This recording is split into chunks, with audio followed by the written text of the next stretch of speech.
right, cool. So it's your boy Scandooz, the hip hop original, alongside the one and only DJ Magic J. Welcome, wrestling fans. This is the Mega Powers podcast. episode 2. We're back. Yes, sir. So we didn't get cancelled after the pilot. We made it to episode 2. So yeah, we're here, man. Talking all things WWE, giving you a bit of a recap of what's been happening recently and what we think about these current storylines and where we think it's gonna go next week. So Magic J, are we gonna start with Payback? I mean, what did you think of that pay-per-view, man? You know, I liked it, yeah, because I'm a sucker for the bad guys, because when I do my radio shows, I'm always the bad cop on radio. So do you know what? Big up to the Judgment Day. That's what's up. That's what's up.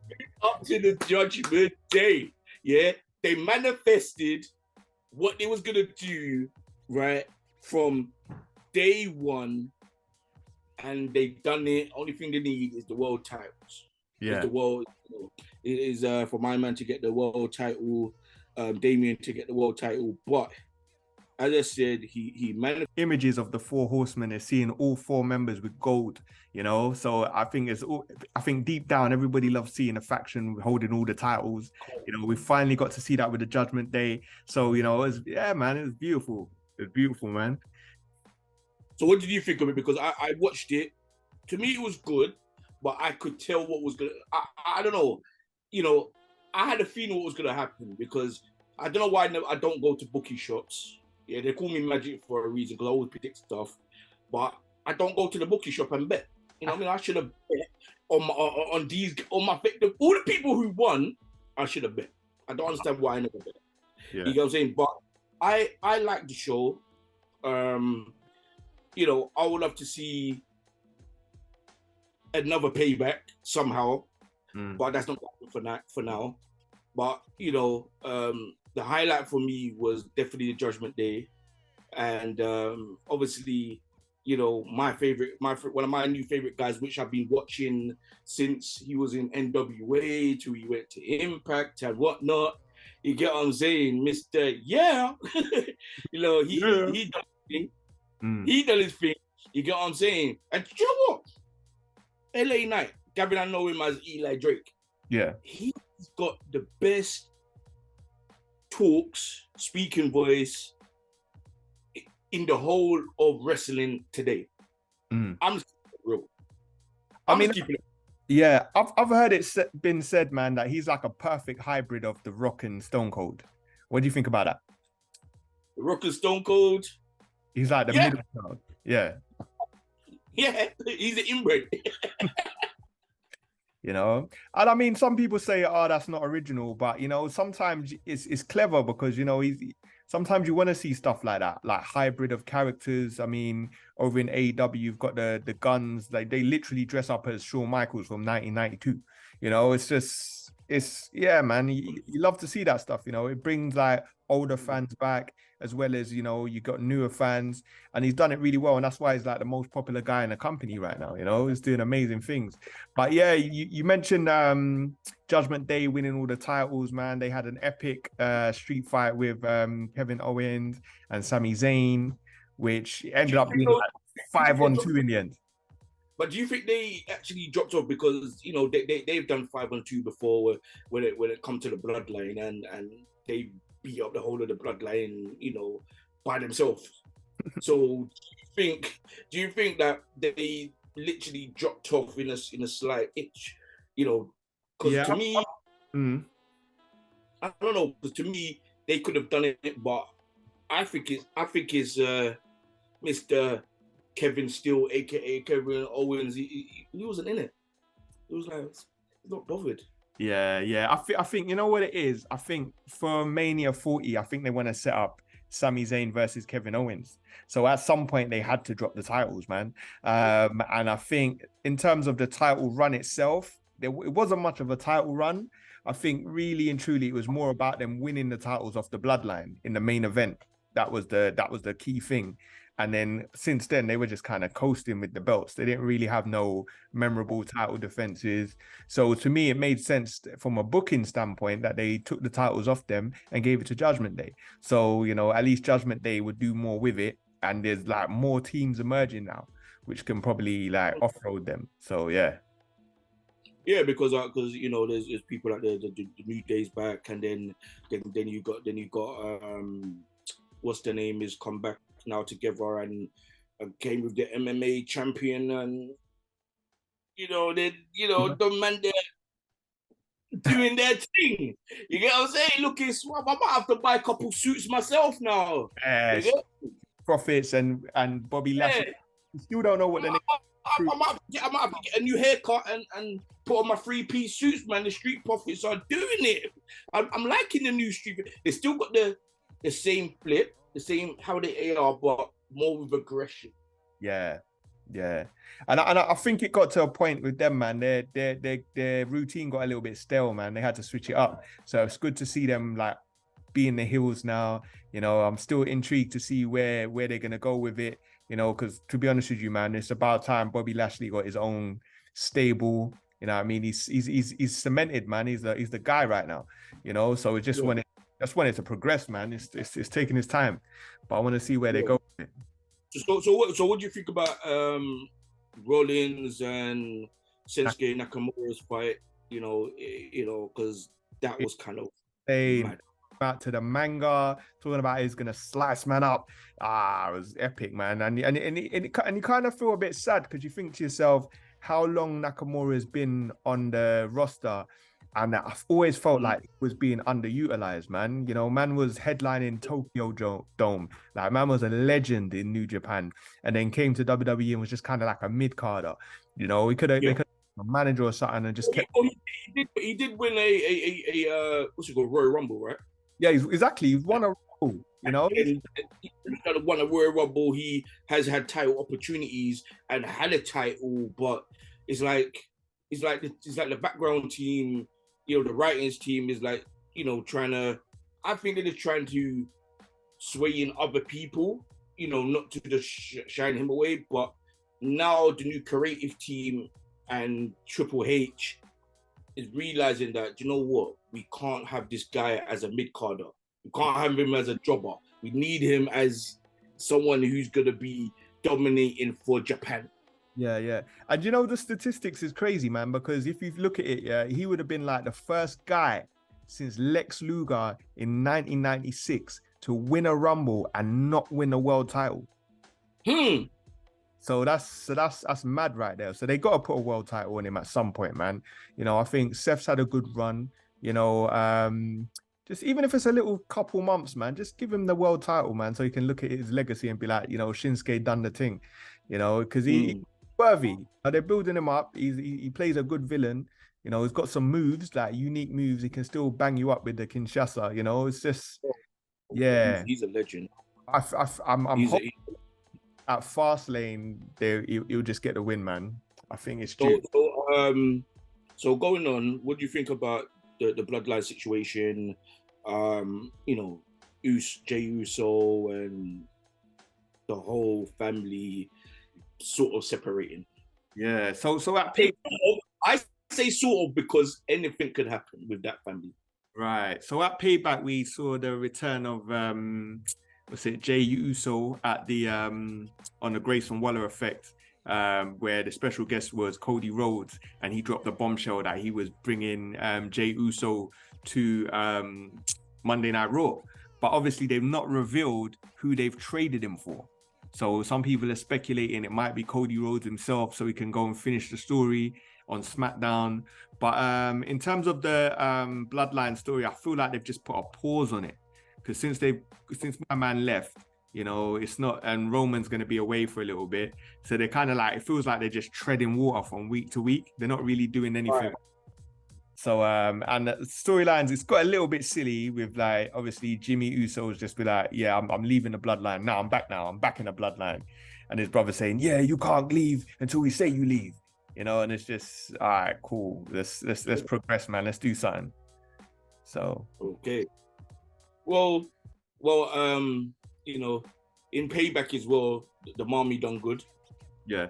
Got flipping back. She done her due diligence. You know what I mean? You know, which obviously we all know the Judgment Day is doing their thing. But what do you think about the next member who wants to be a member to Judgment Day joining? But my man is saying Damien is saying, nah, bro. Gavin, he saved him and helped him give a title and gave him a new briefcase. Send your money in the bank. What do you think? Do you think that kid should join?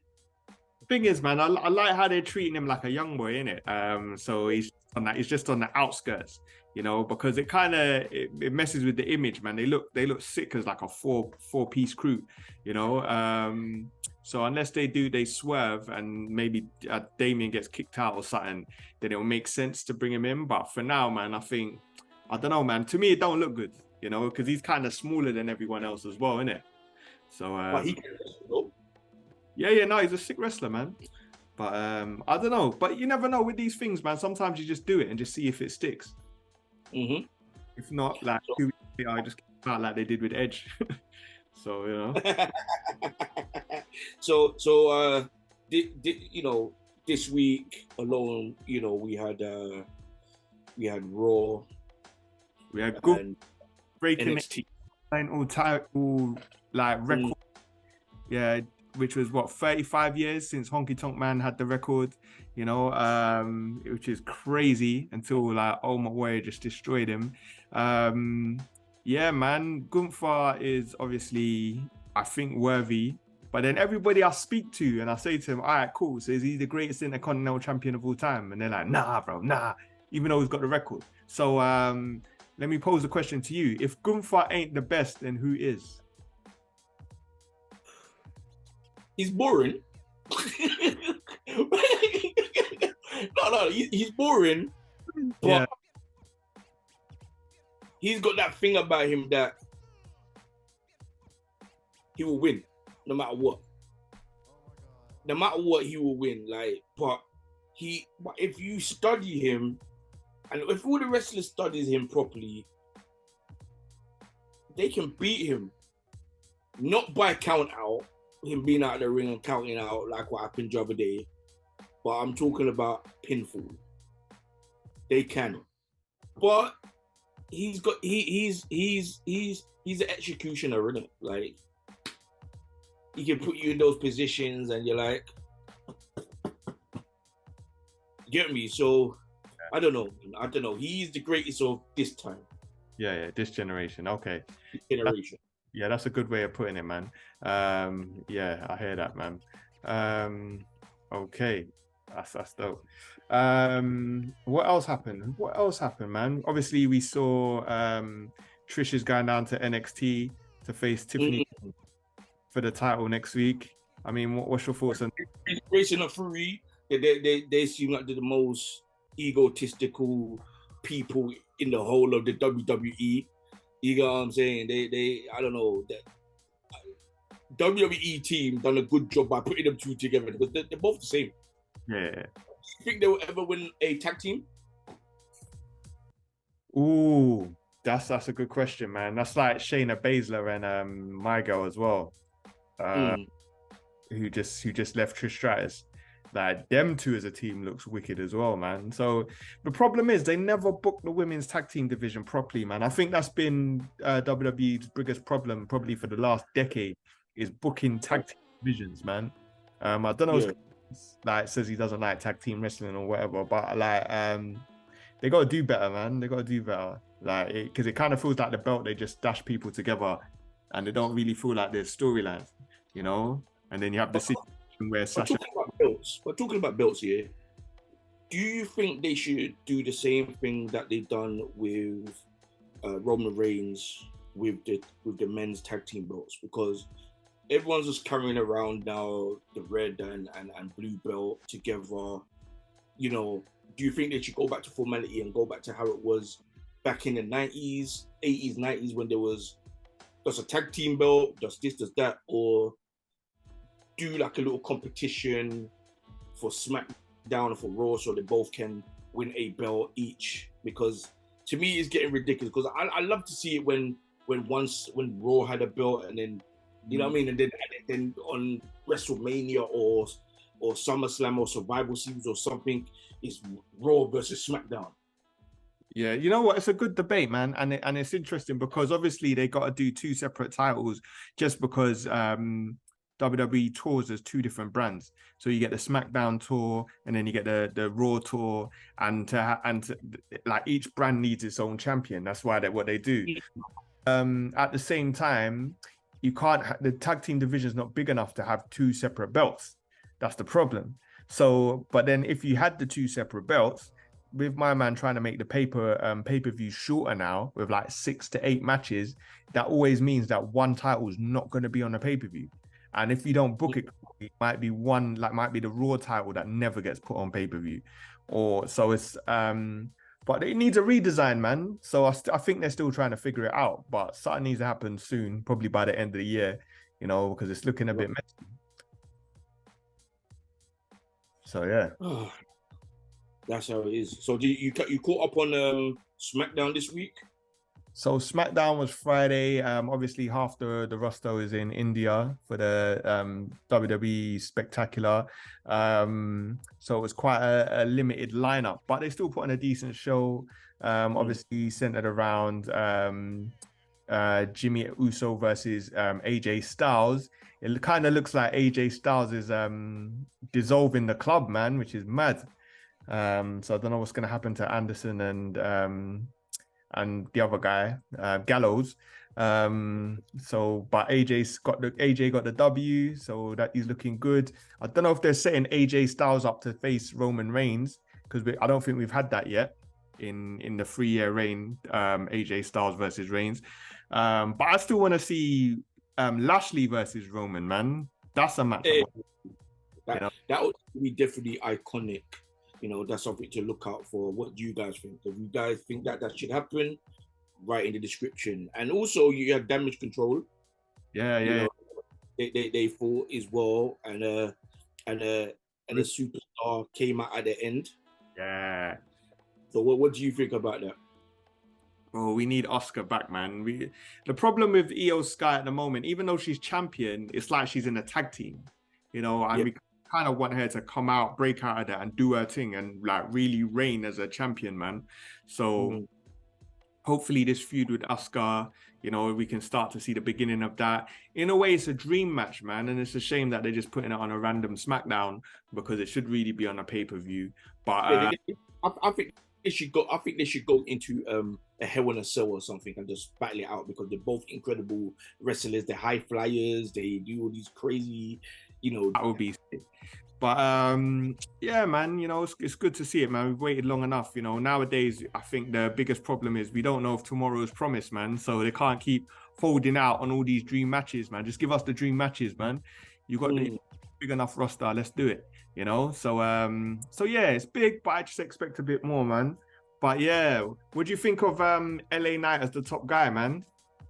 I love it, because I've been following his career from, as I said, from when he was in you know, NWA wrestling. I've been watching him from that era, coming up to, you know, Impact. You know, I love his career. I love his, you know, charisma. I love his attitude. I love his chat. He remind me of a Jamaican, like, you know, full of chat. You get what I'm saying? That's what you remind me of, a Jamaican that's full of chat, got bare bars, blood, man. You know, if he was a rapper, blood, like, I swear he'll be a lyrical rapper, bro. You get what I'm saying? You know what I'm saying? You know, I think you might need to give him some pointers because you're a rapper yourself. But but yeah, bro, like, I love it. I just want to see him now go for a title. You know, even if it's a world title, even if it's beating Seth Rollins and getting that title from him, or even getting the IC or something. You get me? I need him to have a gold round his waist now. You get me? Then we all can say, yeah. Yeah, I love the fact that it's even spilled over to AEW at the moment. I saw big like signs in at Collision the other night, you know. But I mean, I think my only concern with him is how long can he keep it up, man? Because these fans are gonna get bored at some point. You know, he needs to have. You just said about Stone Cold. That's true. That's true. And The Rock. But The Rock, to be fair, The Rock switched it up though. He did switch it up. Yeah. You know. Yeah. Well, yeah. You know, WWE. You know, what is your guys' thoughts and opinions? Leave it down here, down in the description. So should we go off to their new competitors? What came out in 2019? Okay. Yeah, the family, or where do you want to go? All right. So let's wrap up this episode. So we spoke about the pay-per-view Payback. We spoke about Raw. We spoke about SmackDown. Obviously, you lot in the comments, you know, sound off, give us your thoughts on the stuff that we discussed, you know, and we'll be back again next week with, you know, an update on what's happening in WWE. But yeah, that wraps up episode number 2. And then we'll be back for episode number 3 to let you guys know about what's going on at AEW. All right, peace.